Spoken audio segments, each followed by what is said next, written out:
Hi, everyone. It's me, Miss Denny, your favorite children's librarian. Welcome to another week of Thursdays with Alice. Today we will be reading chapter 10, which is called The Lobster Quadrille. Hope you enjoy. Here we go. The Mock Turtle sighed deeply and drew the back of one flapper across his eyes. He looked at Alice and tried to speak, but for a minute or two, sobs choked his voice. Same as if he had a bone in his throat, said the Griffin, and it set to work shaking him and punching him in the back. At last, the Mock Turtle recovered his voice, and with tears running down his cheeks, he went on again. You may not have lived much under the sea. I haven't, said Alice, and perhaps you were never even introduced to a lobster. Alice began to say, I once tasted, but she checked herself hastily and said, no, never. So you can have no idea what a delightful thing a lobster quadrille is. No, indeed, said Alice. What sort of dance is it? Why, said the Griffin, you first form into a line along the seashore. 2 lines, cried the Mock Turtle, seals, turtles, salmon, and so on. Then, when you've cleared all the jellyfish out of the way, that generally takes some time, interrupted the Griffin, you advance twice, each with a lobster as a partner, cried the Griffin. Of course, the Mock Turtle said, advance twice, set to partners, change lobsters, and retire in the same order, continued the Griffin. Then, you know, the Mock Turtle went on, you throw the lobsters, shouted the Griffin with a bound into the air. So far out to sea as you can, swim after them, screamed the Griffin.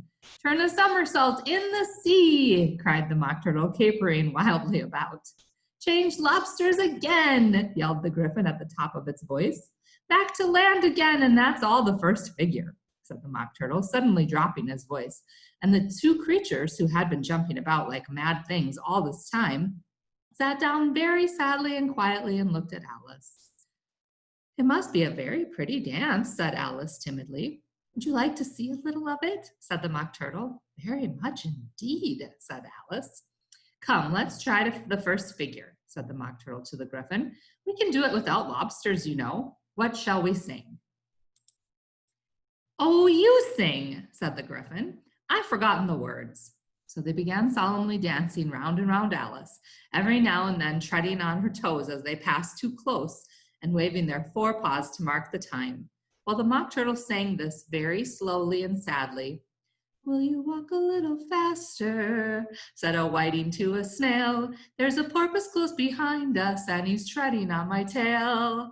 So eagerly the lobsters and the turtles all advance. They are waiting on the shingle, will you come and join the dance? Will you, won't you, will you, won't you, won't you, will you join the dance? Will you, won't you, will you, won't you join the dance? You can really have no notion how delightful it will be when they take us up and throw us with the lobsters out to sea. But the snail replied, too far, and gave a look askance. Said he thanked the whiting kindly, but he would not join the dance. Would not, could not, would not, could not, would not join the dance. Would not, could not, would not, could not join the dance. What matters it how far we go? His scaly friend replied. There is another shore, you know, upon the other side.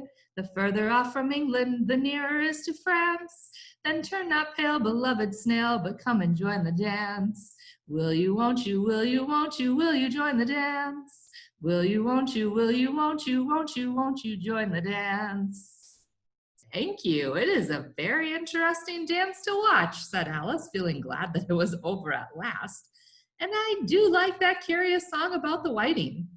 Oh, as to the whiting, said the Mock Turtle, you've seen them, of course. Oh, yes, said Alice, I've seen them at Din. She checked herself hastily. I don't know where Din may be, said the Mock Turtle, but if you've seen them so often, of course you know what they're like. I believe so, said Alice thoughtfully. They have their tails in their mouths, and they're all over crumbs. You're wrong about the crumbs, said the Mock Turtle. Crumbs would all wash off in the sea, but they have their tails in their mouths, and the reason is, here the Mock Turtle yawned, and shut his eyes. Tell her about the reason and all that, he said to the Griffin. The reason is, said the Griffin, that they would go with the lobsters to the dance. So they got thrown out to the sea, and they had to fall a long way. So they got their tails fast in their mouths, so they couldn't get them out again. That's all. Thank you, said Alice. It's a very interesting. I never knew so much about a whiting before. I can tell you more than that if you like, said the Griffin. Do you know why it's called a whiting? I never thought about it, said Alice. Why? It does the boots and shoes, the Griffin said very solemnly. Alice was thoroughly puzzled. Does the boots and shoes? She replied in a wondering tone. Why, what are your shoes done with? Said the Griffin. I mean, what makes them so shiny? Alice looked down at them and considered a little before giving her answer. They're done with blacking, I believe. Boots and shoes under the sea, the Griffin went on in a deep voice, are done with whiting. Now you know. And what are they made of? Alice asked with a tone of great curiosity. Soles and eels, of course, said the Griffin rather impatiently. Any shrimp could have told you that. If I'd been the whiting, said Alice, whose thoughts were still running along the song, I'd have said to the porpoise, keep back, please. We don't want you with us. Oh, they were obliged to have him with them, said the Mock Turtle. No wise fish would go anywhere without a porpoise. Wouldn't it really? Said Alice in a tone of great surprise. Of course not, said the Mock Turtle. Why, if a fish came to me and told me he was going on a journey, I should say, with what porpoise? Don't you mean purpose? Said Alice. I mean what I say, said the Mock Turtle in an offended tone. And the Griffin added, come on, let's hear some of your adventures. I could tell you my adventures beginning from this morning, said Alice a little timidly, but it's no use going back to yesterday because I was a different person then. Explain all that, said the Mock Turtle. No, the adventures first, said the Griffin in an impatient tone. Explanations take such a dreadful time. So Alice began telling them her adventures from the time when she first saw the white rabbit. She was a little nervous about it just at first. The two creatures got so close to her, one on each side, and opened their eyes and mouths very wide. But she gained courage as she went on. Her listeners were perfectly quiet till she got to the part about her repeating, you are old Father William, to the caterpillar, and the words all coming out different. And then the Mock Turtle drew a long breath and said, that's very curious. It's all about as curious as it can be, said the Griffin. It all came about different, said the Mock Turtle thoughtfully. I should like to hear her try and repeat something now. Tell her to begin. He looked at the Griffin as if he had thought it had some kind of authority over Alice. Stand up and repeat. 'Tis the voice of the sluggard, said the Griffin. How the creatures order one about and make one repeat lessons, thought Alice. I might just as well be at school at once. However, she got up and began to repeat it, but her head was so full of the Lobster Quadrille that she hardly knew what she was saying, and the words came out very queer indeed. 'Tis the voice of the lobster, I hear him declare, you have baked me too brown, I must sugar my hair. As a duck with its eyelids, so he with his nose trims his belt and his buttons and turns out his toes. That's different from what I used to say when I was a child, said the Griffin. Well, I never heard it before, said the Mock Turtle, but it sounds uncommon nonsense. Alice said nothing. She sat down again with her face in her hands, wondering if anything would ever happen in a natural way again. I should like to have it explained, said the Mock Turtle. She can't explain it, said the Griffin hastily. Go on with the next verse. But what about his toes? The Mock Turtle persisted. How could he turn them out with his nose, you know? It's the first position in dancing, Alice said, but she was dreadfully puzzled by the whole thing and longed to change the subject. Go on with the next verse, said the Griffin impatiently. It begins, I passed by his garden. Alice dare not disobey, though she felt sure it would come all wrong, and she went on in a trembling voice. I passed by his garden and marked with one eye how the owl and the oyster were sharing a pie. What is the use of repeating all that stuff? The Mock Turtle interrupted, if you don't explain it as you go on. It's by far the most confusing thing I ever heard. Yes, I think you'd better leave off, said the Griffin, and Alice was only too glad to do so. Shall we try another figure of the Lobster Quadrille? The Griffin went on, or would you like the Mock Turtle to sing you a song?